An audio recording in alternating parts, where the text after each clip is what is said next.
Olá, alunos, tudo bem? Sejam bem-vindos a mais uma aula de filosofia para ensino médio e vestibulares. Hoje nós trabalharemos então a filosofia antiga, né? Vamos estar trabalhando aqui o pensamento dos filósofos pré-socráticos, né? Essa filosofia maravilhosa, né? Que é o princípio aí de toda reflexão sobre o mundo, né, numa nova perspectiva, né, agora numa perspectiva racional, uma perspectiva mais crítica, né, uma atitude filosófica questionadora, né, caracterizada aí pelo espanto, a admiração diante do mundo, né, e a não aceitação aí de pensamentos, de explicações contraditórias como aquelas que estavam presentes, né, nas narrativas mitológicas, né, como nós vimos na aula anterior. Então, vamos estar estudando aí os principais filósofos pré-socráticos que existiram aí ao longo da história do pensamento filosófico, né? É muito interessante a forma como eles abordavam, né, todas as suas reflexões, por mais que algumas questões que serão apontadas aqui e algumas reflexões sejam para os dias de hoje um tanto quanto admiráveis, até mesmo no sentido de, mas isso não tem muito sentido e tudo mais. É importante, né, a gente tá entendendo e observando, né, o que é que esses caras iniciaram, que tradição, né, de pensamento e de reflexão foi essa, que foi iniciada aí com esses pensadores. Então, vamos lá, né, vamos conhecer um pouco aí dos pensadores pré-socráticos, né, é muito interessante toda essa reflexão. Vamos ver como que eles vão arranjar tudo, as suas ideias e tudo mais, e como que as coisas vão se desenvolvendo ao longo do tempo. Bem, em primeiro lugar, né, nós temos aqui um mapa, né, apontando aí para nós o mapa da grande, né, da grande Grécia aí, né, todas as regiões aí aonde, né, os gregos se distribuíam, né, e as principais cidades-estados e onde estavam localizados, então, cada um desses pensadores, né? Então, quando nós estivermos olhando aí para os amarelos, né, nós vamos estar vendo os pensadores pré-socráticos, né? E é interessante, né, a gente ter um pouco de saber observar que quando você pega, por exemplo, né, a escola jônica, né, que pega essa grande região aqui, né, existe uma proximidade das reflexões, pelo menos alguns pontos em comuns entre os pensadores, como a gente vai observar lá é, nesses filósofos, por exemplo, Tales de Mileto, Anaximandro, né, Anaxímenes, né, e também o Heráclito, né, buscando aí o arché, né, o arquê das coisas aí, o princípio de tudo, né, como também vai estar representado em Pitágoras e entre outros, né. É muito interessante, vamos ver um pouco, né, quais são essas aproximações, né, e como que isso vai se desenvolver. Tudo bem, pessoal? Então, em primeiro lugar, né, entender que esses filósofos, então, eles perguntavam-se, né, principalmente, e tentavam compreender a natureza do mundo e dos seres, né, aquilo que nós chamamos de physis. Depois já vou explicar um pouco melhor o que significa isso, tá?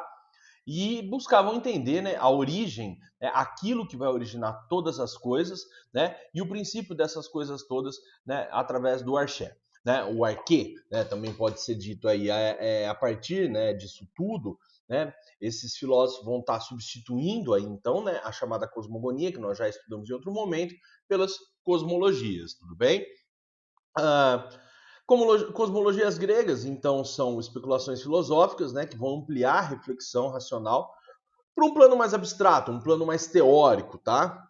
Lembrando que esse teórico aí, ele vem de teion, né? Seria uma mensuração ao divino, né? O divino é aquele que está por trás de todo o nexo, toda a coerência do universo como um todo. Então, estudar o universo, fazer teoria é isso, né? Em busca do divino, né? Mas o divino não tem nada a ver com o divino dos pensadores cristãos, né, ou das religiões monoteísticas, não é isso.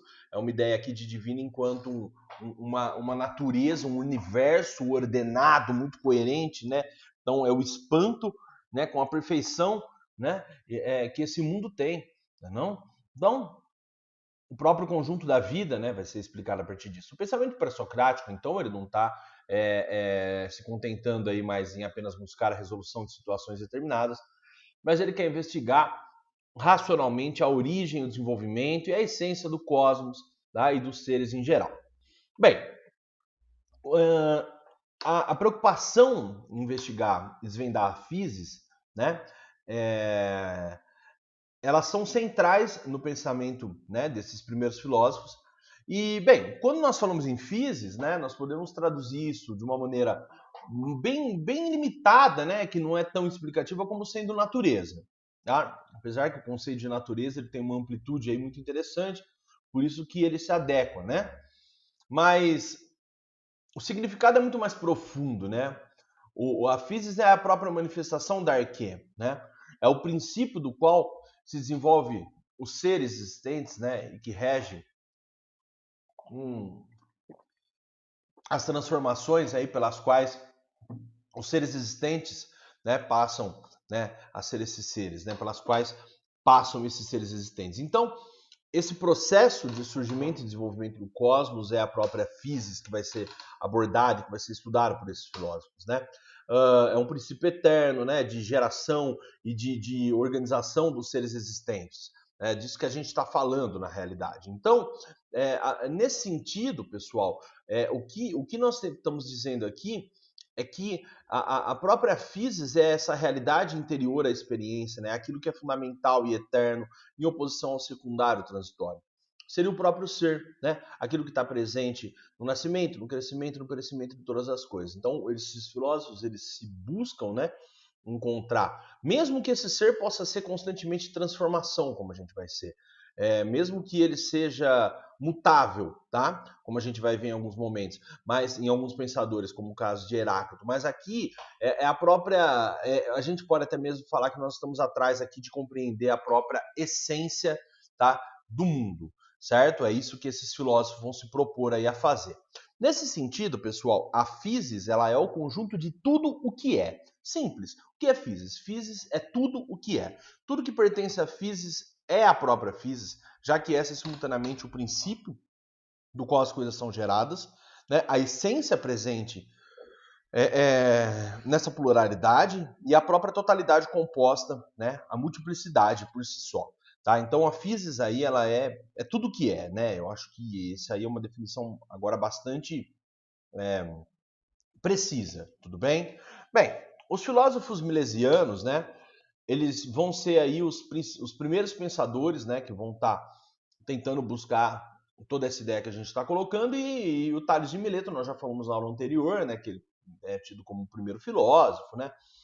E ele que tentou explicar o mundo sem recorrer aos mitos, que esboçou aí um pensamento cosmológico, né? Esse cara vai dizer que então a água seria a unidade primordial, né? O arquê, ou seja, todo o conjunto de todas as coisas deriva da água. Claro que tem uma explicação para isso, né? Aonde o Tales de Mileto vai estar observando, por exemplo, em suas viagens para o Egito, ele vai observar a cheia, a vazão do Rio Nilo, e ele vai perceber que depois das cheias o rio ele tinha suas margens muito mais férteis e tudo mais, e as coisas cresciam, nasciam. Então, ele é um observador do mundo, certo? Claro que não tem coerência para hoje, a gente sabe muito bem que não é bem assim. É mais que precisa de outras coisas, mas ali ele estava enxergando, né, o que estava diante da capacidade dele, né? Ele estava lidando com o que ele tinha em mãos. Também, né, o Tales de Mileto, ele também entendia que as coisas, né, que têm vida são úmidas dentro dela. Mesmo as sementes, se você quebrar elas, né, elas são úmidas por dentro.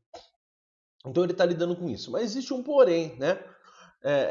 Porque o problema é que o Tales não explorou o que já outros filósofos vão explorar, a transição aí do uno para o múltiplo, né? Como que uma coisa vira outras coisas, né? Ele não explorou isso, não sei se for por interesse dele ou porque não havia surgido esse problema enquanto reflexão, e isso vai ser feito aí por um de seus discípulos, que é o caso, né, do Anaximandro, por exemplo, que ele já vai tentar problematizar o nexo entre o uno e o múltiplo, né, como que uma coisa única se transforma numa coisa múltipla, né? Ele vai trazer que esse princípio, né, de tudo é o que ele chamava de apeiron, né, ou seja, o infinito espacial qualitativo, né, aquilo que é ilimitado ou infinito, né, aquilo que que possibilita, né, a união e a separação dos diferentes corpos. Para ele, cada parte do universo vai ser formada, então, pela contradição entre opostos, tá? Ou seja, né, o quente está sempre em relação com o frio, o seco com o úmido e tudo mais. Se o universo é uma coisa definida, provavelmente ele surgiu de uma força oposta que é indefinida. É isso que ele vai dizer, né? Então, por isso que o Aperon não poderia ser definido claramente, porque o mundo ele poderia ser feito de análise, mas a sua origem, então, ela não poderia ser. Então, vai ver que aqui existe um raciocínio, né? Uma lógica por trás de toda essa reflexão, tá bom, pessoal? A gente tá ficando incomodado com essa porcaria desse ângulo. Isso, acho que agora ficou melhor. Vamos pensando mais para cá, assim. Aí, tá bom. Bem, então, gente, o universo, né, ele é algo definido e é lógico que o princípio aí ele não pode ser definido, tá certo, gente? Bem, uma outra questão é um outro pensador que se chama Anaxímenes, tá? Esse vai ter que o archê, né, o princípio é o que ele chamava de ar, ou seja, para ele era necessário você ter algo comparável com algo que existe na realidade, coisa que em Anaximandro não estava presente. Esse daqui já está tentando. A linha Anaximandro Aperon ela é um tanto quanto abstrato, né? Ela é um pouco mais difícil de ser pensado, mas no caso de Anaxímenes, né? Aí a coisa já não é mais assim, né? Ela não está sendo. Ela precisa ter algo material para se comparar. Por isso que ele vai dizer o ar. Claro que, enfim, é, no sentido de algo palpável, mais ou menos assim, né? Um vento quente rarefeito, um sopro de vida, né, do qual se gera o cosmos e permanece. Por sua ausência inicial de forma, o ar ele se transforma, né, numa larga variedade de coexistentes. Então ele vai tentar explicar as diferenças de uma maneira mais qualitativa. Olha que interessante. Ele vai dizer assim: os seres são distintos, são diferentes por diferenças. Então, é assim, as diferenças qualitativas vai explicar os seres distintos. Por diferença quantitativa, o princípio originário. Maior ou menor quantidade de ar. Tá? Então, respectivamente, seria a rarefação ou a condensação vai produzir a vida em sua diversidade. Então, se você observar um lugar onde o ar é mais rarefeito, né, onde você tem uma maior pressão, né, quantidade de ar maior e tudo mais, você vai ter aliás, uma menor pressão, né? Você vai ter aí uma forma de vida diferente e tudo mais. Então veja bem que ele está olhando para a natureza, ele tá observando os locais onde ele vivencia, né? O como que é diferente, o tipo de vida que tem em cima de uma montanha, o que vai ter na parte mais litorânea. Então é muito curioso, né? Essa perspectiva aí desses pensadores, tá bom, gente? Bem, temos também aqui o Pitágoras de Samos, tá? Que aí já vai ser um numerólogo, né? O Pitágoras ele vai ter aí, né, essa imagem é sensacional, né? Eu achei ela muito bonita quando encontrei ela aí na internet, onde eu não acabo colocando os créditos aí necessários porque a gente nunca encontra, né? Mas essa imagem ela é realmente muito bonita, tá? E o Pitágoras, então, ele já era um místico, né? Um matemático, né? Uma coisa bem interessante aí, né? Para ele, os números eles são a essência de tudo, certo? Sua investigação da física e da matemática, então, era misturada com um certo misticismo, tá? E aqui havia uma ideia de que há uma harmonia cósmica, ou seja, né, uma harmonia inteligível que é o princípio explicativo da harmonia sensível. Princípios matemáticos são necessariamente os elementos constitutivos do cosmos, né? Ou seja, está presente na origem e na totalidade de todos os seres. A physis ela passa a ser aqui identificada com os números, né? E ele possui uma estrutura matemática propriamente. Então, aqui, gente, se hoje a gente olhar para a matemática em si, toda a importância que ela tem, né? Até mesmo dizer que a matemática foi o princípio pelo qual o universo foi escrito e tudo mais, né? E isso fica muito claro, né? Que a inspiração aqui, que a importância que o Pitágoras teve, né? Então, assim, o archê, esse uno primordial imutável, ele continha uma paridade ilimitada. Olha que interessante, né? Porque sempre é divisível por 2. E a imparidade, ela é limitada, né? Por quê? Porque ela é sempre divisível por 2. Então, a paridade é a própria totalidade da physis. Já a imparidade seria as múltiplas unidades que compõem o cosmos, ou seja, as múltiplas coisas únicas que não possuem algo similar. Então, do uno primordial, por divisão, derivam os números, né? Que são os seres na sua pluralidade. A unidade é a imutabilidade. A dualidade, com seus pares e opostos harmonizados, quente e frio, seco e úmido, é o princípio do dever. Então, olha só, já é um pensador, né, que está apostando aqui em um determinado problema que depois vai ficar muito claro quando a gente discutir Parmênides e Heráclito. Ele já está preocupado com aquilo que permanece, aquilo que não se altera, né, ou aquilo que é único, tá? Com aquilo que se transforma, com aquilo que tem multiplicidade e tudo mais. Então, para ele, aqui, as duas forças opostas que vão estar durando aí depois por muito tempo já estão aparecendo aqui, né? O número, então, ele é uma unidade, uma proporcionalidade, uma harmonia. É a própria physis, né? A physis, como um todo, tudo que é número, né? Nas ideias aqui de Pitágoras, né? E todas as relações matemáticas entre esses números é o que ele vai chamar de logos, tá? O conceito de logos a gente já falou numa outra aula, mas aqui vamos retomar para vocês estar refrescando aí. O logos é fundamental que vocês entendam. Ele que é traduzido geralmente como lógica, como razão, como discurso racional, como linguagem, com várias coisas. O logos ele é o princípio ordenador do cosmos, né? É ele que dá coerência, a coerência para todas as coisas, ele que faz com que todas as coisas aconteçam, né? Por isso que o logos é importante. Tá? Então, quando a gente fala em logia, por exemplo, né, uma expressão que a gente está sempre utilizando, ela vai ser sempre o estudo daquilo que está por trás de tudo, né? Seria mais ou menos essa ideia. Aqui, né, temos então o Heráclito de Éfeso, tá? Esse filósofo muito, muito importante, né, um dos mais importantes, ele é o filósofo da ideia, né, do dever, tá? Ou seja, para ele tudo flui, né? Nada persiste, nem mesmo nada, absolutamente nada que existe permanece a mesma coisa. Então esse cara é o filósofo do dever, do vir a ser, né? Ele é nascido em Éfeso, né? Considerado um dos mais importantes filósofos pré-socráticos e o primeiro representante do pensamento dialético. Olha que interessante, cara, porque nós vamos falar, a dialética ela é uma das coisas mais fundamentais que existe na filosofia. Ela é de um interesse absoluto, né? E quando o Hegel, lá na frente, vai falar que a própria realidade é dialética, é conflito, é contradição, é transformação, né? O Hegel ele vai justamente se inspirar nesse cara aqui, né? Então a importância dele é indescritível, né? O Heráclito, ele considera que a natureza, né, o mundo, a realidade, o cosmos, né, a própria physis, né, ela é como um fluxo perpétuo. O que significa isso, né? Significa que existe um escoamento contínuo dos seres numa mudança perpétua.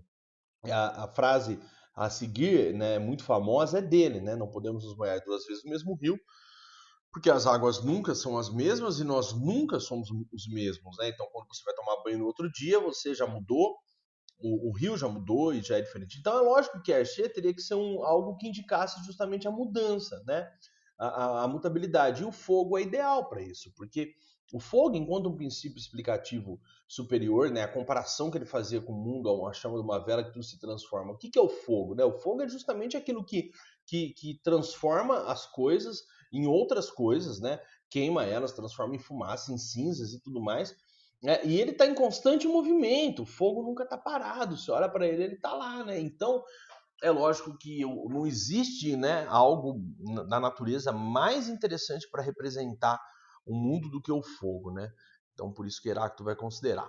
Bem, o devir, então, ele seria o próprio vir a ser, né, o plano principal das especulações filosóficas, aonde a physis, né, ela vai ser considerada aí na transformação incessante de todas as coisas do cosmos. Tá? A realidade das coisas está no princípio do devir, tá? Ou seja, o fluxo universal perpétuo, pelo qual nós somos e não somos ao mesmo tempo. Tão logo um ser se manifesta, ele já começa a iniciar a sua conversão no seu oposto. Olha que interessante isso, gente. Então, esse cara, ele é um representante de uma tradição filosófica que nós vamos chamar de mobilismo, certo? Onde o devir, ele é eterno e todas as coisas que são deixam de ser em algum momento. Tudo bem? A contradição, portanto, né, que é a própria, aquilo que nós vamos chamar de dialética lá na frente, ela é o fundamento de todas as coisas, né? Porém, isso também é um estado constante de harmonia, porque as coisas elas dependem da oposição para existir. Então, na realidade, mesmo que o mundo seja uma contradição sem fim, essa contradição é o sentido da própria harmonia do mundo. No devir, o ser ele é o não ser e o não ser é o ser. Então, a unidade ela é a própria multiplicidade e a multiplicidade é uma. Tudo bem? Então, nesse sentido, né, o Heráclito de Éfeso ele vai olhar para a racionalidade imanente do devir e vai entender que o fogo ele é o responsável por essa conjunção do devir, né? E esse só pode ser concebido então pelo próprio Logos. Logos, então, seria a forma de racionalidade que está presente na physis e que promove a eternidade do devir. Tudo bem? Os sentidos não podem então compreender essa realidade, porque quando nós observamos um rio, por exemplo, um rio é sempre o mesmo rio, né? A gente sente dessa maneira, mas a verdade do cosmos, que é a transformação, que está tudo se transformando, você olha para uma pessoa, aquela pessoa é sempre a mesma, no fundo ela é sempre a mesma. Ela às vezes está diferente, uma coisa ou outra, pode ser esteticamente falando, mas a gente fala, é a mesma pessoa, mas o Heráclito vai dizer não, ela nunca é a mesma pessoa, ela está em constante transformação, né? Mas só a razão é capaz de enxergar isso daí. Tudo bem, gente? Na escola eleática, né? Agora a gente já vai ver uma interpretação do cosmos absolutamente oposta à interpretação de Heráclito. Em primeiro lugar, temos aqui Xenófanes, né, de Colophon, né, que traz a ideia de um.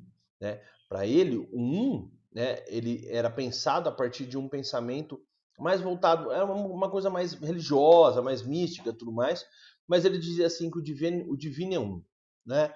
Ele não foi feito, ele é eterno, ele é perfeito, ele não se modifica, tá? Mas esse divino é o próprio universo, tá bom, gente?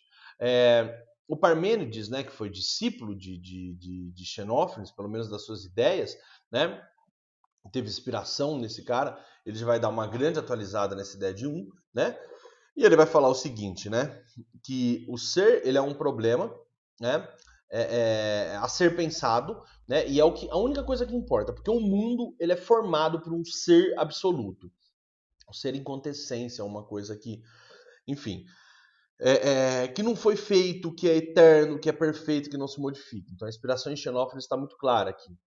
Para ele, existem dois termos na filosofia que são importantes para entender o pensamento de Parmênides, que é o seguinte: a aletheia, que seria a ideia de verdade, e a doxa. Ao associar a verdade com a essência, a opinião com a aparência do mundo, ele vai tomar então um caminho diferente do de Heráclito, como eu já disse, que adota o mesmo método. Para o Heráclito, a verdade é a mudança. Para o Parmênides, o que muda é a doxa, né? A doxa enquanto uma opinião. Né? A mudança ela é a própria realidade aparente de um ser que tem uma essência imutável, que é sempre o mesmo. Nesse sentido, o ser ele está em conformidade com o logos, né? E ele não admite a mudança, porque a transformação é o não ser, ou seja, é a sua negação de si mesmo. Nesse sentido, logicamente falando, é incoerente você dizer que uma coisa é e não é ao mesmo tempo, tá? Por isso que esse cara já representa o imobilismo, né? A ideia da imobilidade do ser. O ser é, o não ser não é. Então, é um pensador que, por uma questão lógica, nega a multiplicidade, né?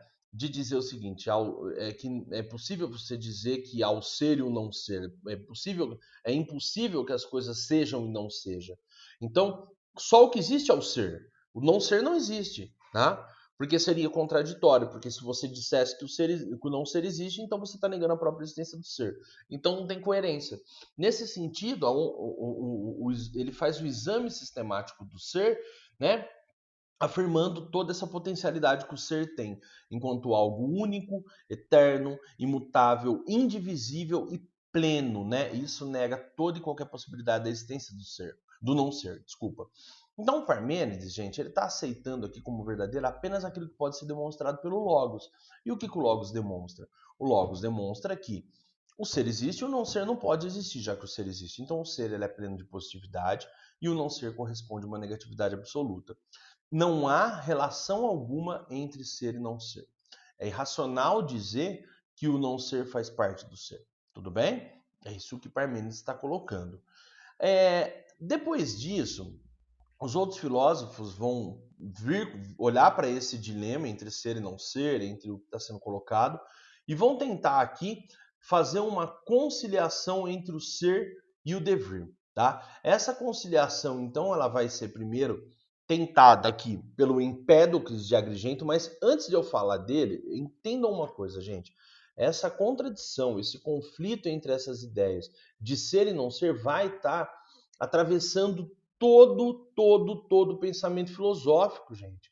Todo. E é inacreditável o quanto isso é significativo, porque desde quando, né, isso foi dito, desde quando isso foi colocado, né, esse dilema entre Parmênides e Heráclito, né, ele vai ser arrastado até o século XX, cara, é uma loucura, né? E a gente vai estar sempre fazendo mensurações a essas questões ao longo do tempo, como vocês vão ver, principalmente lá em Parmênides, Aristóteles, é, depois um pouco lá nas discussões sobre o conhecimento, na teoria moderna, né, e principalmente no Hegel, isso vai ficar muito forte, tá?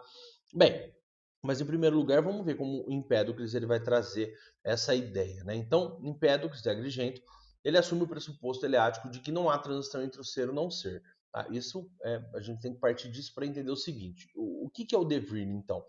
Se ele não aceita a transição entre ser e não ser. Para ele, o devir ele é aceito enquanto uma composição das coisas pelos seres. Tá? Ou seja, já que os seres eles são sempre imutáveis, então eles são eternos e idênticos a si mesmo. As transformações que existem no cosmos, portanto o devir, são sucessivas reuniões e separações de seres. Então ele não está falando que existe o não ser, mas ele está falando que não existe um único ser. O ser é múltiplo, portanto, tá? Então ele substitui o ser uno por seres primordiais. São múltiplos, mas idênticos entre si, sempre iguais a si próprios. Tudo bem? A questão é que esses seres primordiais, eles vão se combinar e vão descombinar de uma maneira muito distinta. E isso vai originar o fluxo do devir que nós presenciamos no mundo. Quais são os seres primordiais? Água, terra, fogo e ar. Tudo bem? Então é assim: só existem 4 seres primordiais: água, terra, fogo e ar, que vai se reproduzir enquanto água, terra, fogo e ar, e que vai se combinar. E é isso que vai mostrar as diferenças. Então, os 4 elementos, e a gente sabe o quanto que isso inspirou muita coisa, né? Esses 4 elementos têm todo um potencial, existem desenhos animados que falam sobre isso, então é bem legal essa ideia. Antes do surgimento do mundo, então, água, terra, fogo e ar estava unido pelo amor. Né? Olha que bonito, né? Uma força cósmica de aglutinação dos elementos, né? Mas eles foram separados pelo oposto ao amor, que só pode ser o ódio, de fato, né? E isso acaba dando origem então ao universo e a todos os astros e seres que formam o cosmos. Essas forças, elas continuam atuando, principalmente o amor. O amor está sempre buscando, né, a esfera compacta dos elementos iniciais. Então, é a ideia de que uma hora ou outra as coisas vão se atraindo, para mais uma vez o ódio atuar, né, e separar tudo de novo. Então é por isso que eu coloquei essa imagem dele aí, tá? Ficou muito legal, né, para pensar, né? Água, fogo, ar, tudo mais, né? Bem, o Anaxágoras, por outro lado, né, ele também vai tentar fazer essa conciliação, mas ele não está falando em seres distintos, ele está falando em uma coisa que ele chama de homeomerias, ou podemos falar de sementes, tá? Então existe uma multiplicidade infinita de elementos, de sementes, né? E essas sementes são as homeomerias.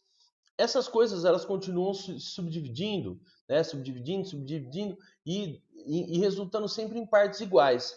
E a subdivisão dessas coisas vão persistindo infinitamente, né? Porque do ser não se pode chegar ao nada, tá? Então ele também está ali negando a existência do não ser.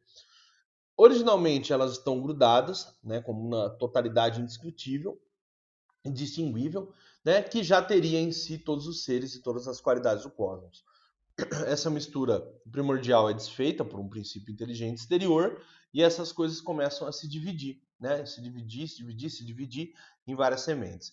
Cada homeomeria, depois de separada, mantém em si uma variedade qualitativa do mundo, né? Porém em proporção diferente. Então é como se vai se dividindo em coisas menores, mas que mantém as mesmas qualidades, de modo que a parte e o todo estão sempre feitos da mesma mistura, só que em quantidades distintas, seria mais ou menos isso. São inalteradas e conservam a noção eleática de ser, né? Que está lá em Parmênides. Então, o fato de cada um abrigar o cosmos em si revela o fundamento do devir numa pluralidade possível pela mistura presente nas próprias homeomerias. Olha que curioso, né? Essa é a ideia aí do Anaxágoras. E por fim, desses caras que vão tentar essa conciliação, nós temos aqui a escola tomística, que eu considero uma das mais importantes, mais interessantes aí dessas tradições aí que buscam a conciliação entre ser e dever. Em primeiro lugar, a ideia de átomo, né, vem de a negação, né, da divisão, ou seja, átomo é aquilo que não pode ser dividido, né? Um cara que vai desenvolver isso é o Leucipo de Mileto, e depois aí, né, vai ser trabalhado pelo Demócrito de Abdera e o Epicuro. Tá? No Epicuro a gente não vai estar colocando aqui porque ele já é um filósofo helenístico, né? Mas é interessante que tem uma interpretação bem distinta do que tem o Demócrito aí, e depois eu falo um pouco mais sobre isso. Mas o Leucipo ele diz então que o mundo é formado a partir do choque aleatório e imprevisível de infinitos átomos, né? O Demócrito de Abdera ele vai pegar essa ideia aí e ele vai dizer o seguinte, né? Ele vai concordar, né? A realidade é constituída por átomos. O átomo é aquilo que não pode ser cortado ou dividido e é tido como a menor partícula indivisível de todas as coisas. Mas olha só, gente, um cara que não tinha microscópio, não tinha nada e ter um pensamento como esse, isso é extremamente ousado, é fantástico esse pensamento, né? É fantástico e é um tanto quanto muito interessante, né? Para ele, né, os átomos eles possuem uma forma e uma consistência muito diferente, né, em sua totalidade. Então tem uns que são redondos, outros são triangulares, lisos, duros, moles, pontiagudos, possuem formas diferentes. Como são os átomos que a gente conhece, né, dependendo da quantidade de prótons e elétrons que estão ali rodeando ele, se a gente for desenhar, a gente vai desenhar coisas diferentes, né? Então é interessante a visão desse cara, ela é um tanto quanto avançada para a época e eu acredito que inspirou, né, justamente as pessoas chegarem ao que eles chegaram hoje em dia, né? A união dos átomos ela vai ocorrer de diferente modo. Então veja bem, os átomos estão vagando, né, pelo cosmos, eles se chocam entre si e às vezes eles encaixam, às vezes eles batem e continuam a sua. Eles não têm vontade própria, eles ficam vagando. Essa é a diferença em Epicuro. Epicuro já vai entender que os átomos têm a vontade, eles buscam, né?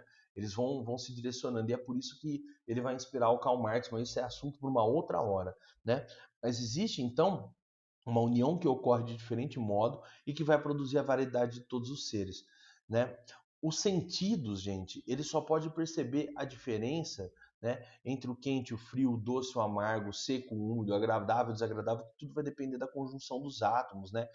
Por outro lado, para a gente entender o átomo como ele realmente é, né, a gente precisa da razão. Só a razão pode conceber o átomo, porque ele é uma abstração.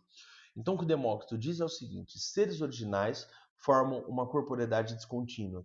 E na descontinuidade entre átomos, necessariamente introduz o não ser. Aqui ele está aceitando a existência do não ser. Por quê?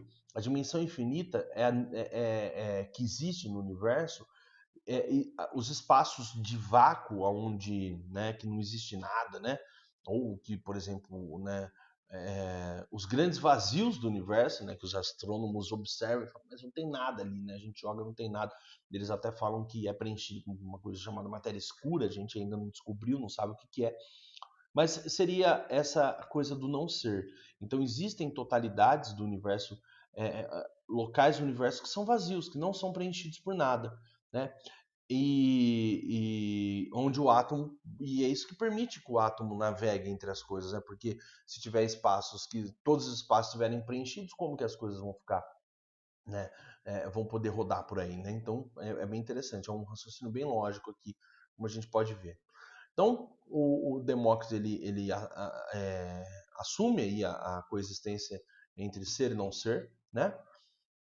E estabelece aqui que é o que vai estabelecer as diversas coisas que existem no cosmos, tudo bem? Somente o pensamento, né, a razão, pode conhecer os átomos, né, que são necessariamente indivisíveis para a nossa percepção sensorial. Sentidos percebem apenas a conjunção dos átomos, como eu já disse. Tudo bem, gente?